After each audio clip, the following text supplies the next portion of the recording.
BNP নেতা সালাউদ্দিন আহমেদ একটি অনুষ্ঠানে বলেছিলেন তারেক রহমান ওনাদের ইমাম।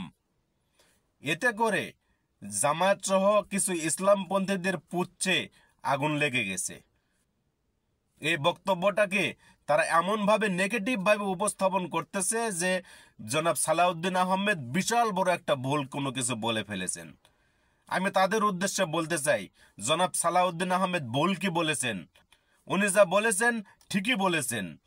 ইমাম শব্দের অর্থ নেতা। জনাব তারেক রহমান যেহেতু বিএনপির নেতা, সেহেতু জনাব তারেক রহমান বিএনপির ইমাম। এটা বলের কি আছে? ধন্যবাদ। বিএনপি নেতা সালাউদ্দিন আহমেদ একটি অনুষ্ঠানে বলেছিলেন তারেক রহমান ওনাদের ইমাম। এতে করে জামায়াত সহ কিছু ইসলামপন্থীদের পুচ্ছে আগুন লেগে গেছে।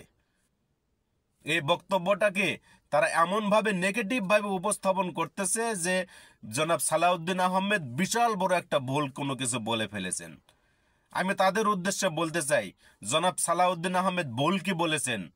উনি যা বলেছেন ঠিকই বলেছেন। ইমাম শব্দের অর্থ নেতা।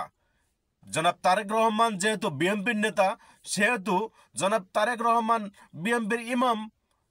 এটা বলের কি আছে? ধন্যবাদ।